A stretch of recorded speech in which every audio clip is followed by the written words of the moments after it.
செயலை பற்றி தொடங்கினாரு இந்த சாப்டர்ல. செயல் என்பது என்ன, அந்த செயலுக்கான எதிர் விளைவுகள் என்னென்ன வரும் அப்படின்றதெல்லாம் சொல்லிட்டு இருக்கும்போது, இப்ப 3 நிலைகளிலுமே நாம ஆக்ஷன்ல இறங்கிதான் ஆகணும் இல்லையா? அதுதான் தெளிவா இந்த சாப்டர் நான் புரிஞ்சுக்கணும். உட்காந்துக்கிட்டே மாம்பழம் வாயில விழுவணும், கொட்டை வெளியே போகணும், தோல் தானா உரியணுன்றதெல்லாம் உடல் சார்ந்த இதுல அப்படிலாம் மனிதர்கள் இருக்கக்கூடாது.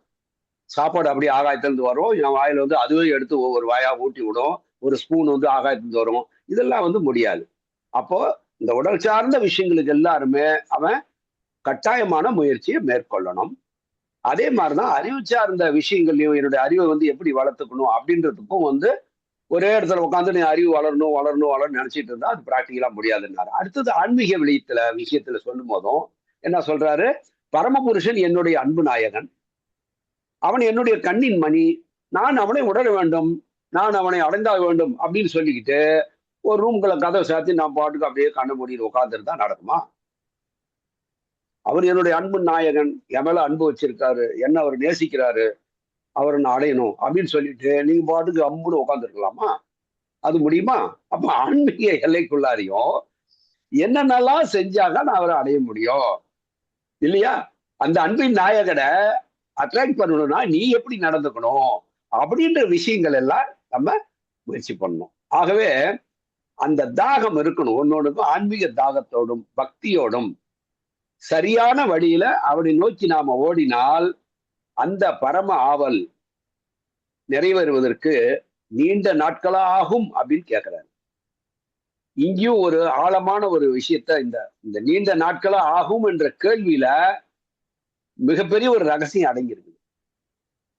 ஏன்னா பல விஷயங்கள்ல பல சொற்பொழிவுல பாபா சொல்லுவாரு, ஹரின்ற டாபிக் திருடன், பாவங்களை திருடுகின்றவன் அப்படின்னு சொல்லும் போது ஒருத்தன் எவ்வளவு ஒரு அயோக்கியனாக இருந்தாலும் அவன் எப்ப இறைவனிடத்துல அவன் சரண அடைஞ்சு அவன் திருந்தி மனம் திருந்தி சரண அடைந்து விடுகின்றானோ அப்ப அவன் எத்தனை பிறப்புகளா செய்த அந்த பாவ செயல்களுடைய பாவ சுமையை அவன் சுமந்துட்டு இருக்கிறான்.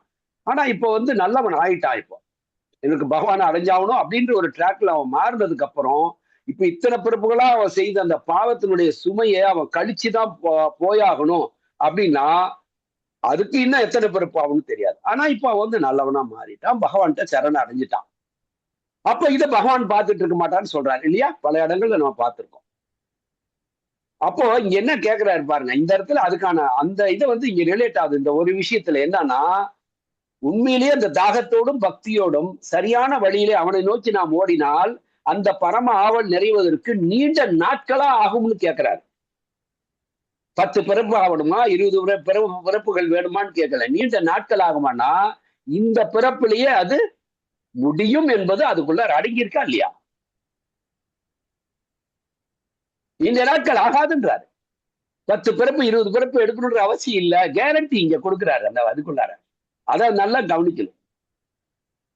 அதனாலதான் நான் இதுல பகவத்கீதையில பாபா கோட் பண்றாருல்ல, சர்வ தர்மான் பரித்யஜ்ய மாமேவ சரணம் பிரஜ அகம் தம் சர்வ பாப்பேபியோ மோக்ஷயிஷ் ஆமி அப்படின்னு சொல்றாரு.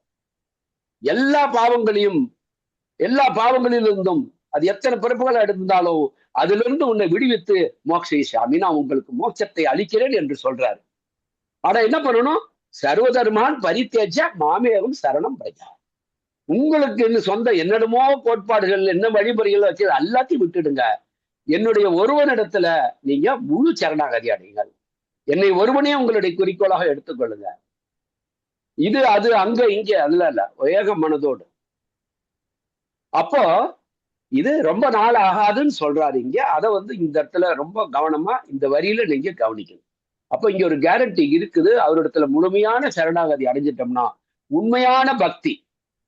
அதான் முக்கியம். அதான் சொல்றா பாருங்க, ஆன்மீக தாகத்தோட தாகம் இருக்கணும், தண்ணி குடிச்சாகணும், தாகம் வேணும், தண்ணி வேணும், தண்ணி வேணும், தண்ணி குடிக்கலன்னா முடியாதுன்ற அளவுக்கு அந்த தாகம் இருக்கணும், பகவானை அடைஞ்சாகணும் அப்படின்ற அந்த ஒரு வெறி.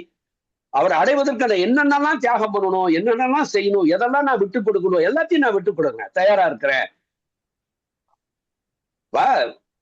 தண்ணி குடிக்கலன்னா ஒருத்த செத்தே போயிடுவான்ற நிலைமையில என் கையில தண்ணி பாட்டில் இருக்குது, நான் தண்ணி என்கிட்ட இருக்குது நான் உங்களுக்கு கொடுக்குறேன். இப்போ உனக்கு தண்ணி வேணும்னா நான் சொல்றது நீ கேட்பியானா, நீ என்ன சொன்னாலும் செய்யற, முதல்ல எனக்கு தண்ணி கொடுப்பா, இன்னும் ஒரு நிமிஷம் கூட உயிருக்க மாட்டேன் சொல்லுவானே சொல்ல மாட்டேன்னா. அப்ப அந்த அளவுக்கு பகவான்கிட்ட நான் உன்னை அடையணும்னா நீ என்ன சொல்றியோ அத்தனையும் நான் செய்யறேன்ற அந்த மனப்பக்குவம் அங்க இருக்கணும். அந்த அளவுக்கு தாகம் இருக்கணும். சோ அந்த பக்தி முழு சரணாகதி இருந்தா இங்க என்ன சொல்றாரு, அவனை அடைவதற்கு நீண்ட நாட்கள் ஆகாதுன்றத சொல்றாரு இந்த பிறப்பிலே அப்படின்றாரு. தாரணா என்பது என்னன்னா எல்லாத்தையும் தடைகள் எல்லாத்தையும் விட்டுட்டு நாம அந்த குறிக்கோள் அடைவதற்கான முயற்சி, சுருக்கமா சொல்ல போனா. ஆனா அங்கதான் தாரணா தான் வந்து உங்களுக்கு உடல் சார்ந்த தடைகள் எக்கச்சக்கமா வருது, மனம் சார்ந்த தடைகள், அகத்துல இருக்க எதிரிகள் இருக்காது, புறத்துல இருக்கிற கட்டுத்தடைகள் இருக்குது. அஷ்ட பாஷா சத்ரிப்பு என்று சொல்லக்கூடிய 8 பந்தங்களும் அகத்துல இருக்கக்கூடிய 6 எதிரிகளும் உங்க கூடயே இருக்கிறாங்க. இதெல்லாம் உங்களை வந்து தடைகளாக இருக்கும். அதெல்லாம் நீங்க வந்து இந்த தாரணா என்றால் இதெல்லாம் எதிர்த்து போராடி ஜெயிக்கணும். எதிர்த்து போராடி அப்புறம் அந்த முயற்சி. இங்க வந்து எதிர்ப்புகளையும் தடைகளையும் தகர்க்கணும். அதை தாண்டி மறுபடியும் மேற்கொண்டு செல்வதற்கான முயற்சி இருக்க வேண்டும். இதுதான் தாரணா மற்றும் பரிசிரமம். ஆக ஆன்மீக உலகுல அபித்தியானா, அபித்தியானா அப்படின்னா என்ன? ஆன்மீக உலகத்துல அனுத்தியானா, அபித்தியானா, இதெல்லாம் நம்ம ஏற்கனவே பல நாட்களுக்கு முன்னாலேயே பார்த்திருக்கோம். அவர் எங்க ஓடினாலும் விடவே மாட்டேன், நீ எங்க வேணாலும் ஓடினாலும் சரி நான் உன்னை விடவே மாட்டேன், நான் முடியாது, நான் உன்னை பார்க்க மாட்டேன், நீ என் பின்னால வராத அப்படின்னு பகவான் சொன்னா கூட என்னானாலும் சரி, நான் நீ எங்க போனாலும் நான் உன் பின்னாலதான் வருவேன், உன்னதான் நான் வந்து பார்ப்பேன், நீ மட்டும் தான் எனக்கு வேணும், எனக்கு வேற எதுவுமே வேணாம் அப்படின்ற அளவுக்கு நீங்க அவரை சேஸ் பண்ணணும்னு சொல்றாரு பாபா அபித்தியானம். இப்ப அந்த அளவுக்கு நாம அவர் மேல நீ எனக்கு எத்தனை சோதனை கொடு, என்ன வேணாலும் பண்ணு, அதை பத்தி எனக்கு கவலை இல்லை, ஆனா நான் ஒன்ன மட்டும் விட மாட்டேன் அப்படின்றது அங்க வேணும். ஆக இந்த அனைத்தும் இந்த எக்ஸ்டர்னல் வேர்ல்ட்ல நம்ம பிசிக்கல் லெவல்ல என்னென்னலாம் முயற்சிகள் பண்ணணும், சைக்கிக் லெவல்ல இன்டலெக்சுவல் லெவல்ல என்னென்னலாம் விஷயங்களை நம்ம சரியா செய்யணும், முயற்சி செய்யணும். அதே மாதிரி ஆன்மீக வட்டத்துக்குள்ளார நாம எத்தகைய ஒரு பக்தியை வச்சிருக்கணும். சோ இது எல்லாம் சேர்ந்துதான் ஒரு மனிதனை முழுமை நிறைவை அது வந்து பெறுவதற்கு இது மூன்றுமே அவசியம். நீங்க வந்து பிசிக்கல் லெவல்ல நீங்க எதையுமே கடைபிடிக்காம சைக்கிக் லெவல்ல மட்டும் அறிவு சார்ந்தவனா ஒருத்தர் இருந்தாலும், ஸ்பிரிச்சுவல் லெவல்ல எதையுமே டச்சிங் இல்லாம இருந்தாலும் அந்த மனுஷன் வந்து முழுமையான இதை அடைய முடியாது. நான் வந்து பாபா நம்பிக்கையோட 24 hours பாடிட்டே இருப்பேன் அப்படின்னு சொல்லிட்டு, ஆனா அறிவு வளர்ந்துக்கிறதுக்கான முயற்சி இல்ல, அறிவின் விடுதலை என்று பாபா சொல்றாருல்ல, த லிபரேஷன் ஆஃப் இன்டலெக்ட், அறிவின் விடுதலை என்று என்ன சொன்னா என்ன அர்த்தம்? எல்லா விதமான அந்த மூட நம்பிக்கைகளை வந்து தகர்க்கணும். அப்போ இந்த மூட நம்பிக்கைகளை உடைக்கணும் அப்படின்னா அறிவு வந்து முதல்ல வந்து விரிவடையணும்.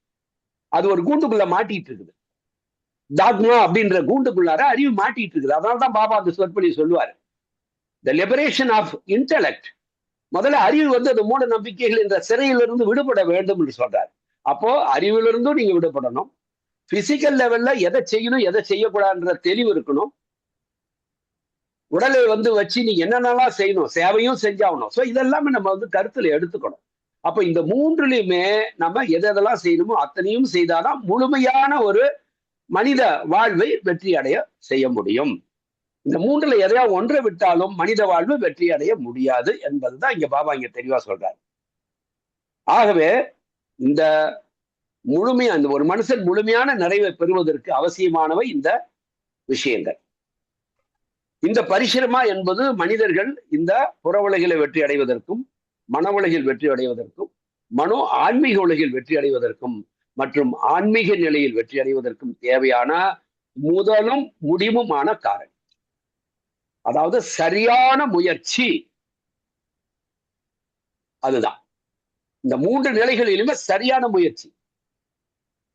அப்பதான் ஒரு மனிதன் வந்து வெற்றி அடைவதற்கு அங்க வாய்ப்பு கிடைக்குதுன்னு சொல்றாரு. சோ இந்த பரிசுராமாவை நீங்க ஒதுக்கிட்டீங்கன்னா இந்த மூன்று நிலையிலையும் தேவையான முயற்சி, எத்தகைய முயற்சி ஒருத்தர் இந்த மூன்று நிலைகளையும் சரியான முயற்சியை செய்யணும் அப்படின்றத அவன் விட்டுட்டான் அப்படின்னா அந்த மனித வாழ்வினுடைய எல்லா விதமான வெற்றிக்கும் அதுதான் தடை. அப்படின்னா என்ன அர்த்தம்? அவனுக்கு வெற்றி என்பதே கிடையாது. அவனுடைய எண்ட் ஆஃப் லைஃப்னு பார்த்தா எதையுமே நம்ம அச்சீவ் பண்ணல, இந்த வாழ்க்கையே வீணா போயிடுச்சுன்றது அப்பதான் அவனுக்கு புரியும். அது வரலும் புரியவே புரியாது. லாஸ்ட் பிரெத்துல இருக்கும் படுத்துட்டு இருக்கும்போது நம்ம வாழ்க்கை இப்படி போயிடுச்சு, ஒண்ணுமே உபயோகமா போகலையே அப்படின்ற மாதிரி. ஆகவே இந்த 3 நிலைகளையும் சரியான முயற்சி, ஓட்டையே இருக்கக்கூடாது. சோ அததான் சிவபெருமான் அப்பவே சொல்லியிருக்காரு. 7000 ஆண்டுகளுக்கு முன்னாலேயே இந்த சிவோக்தியில அவர் என்ன சொல்றாரு?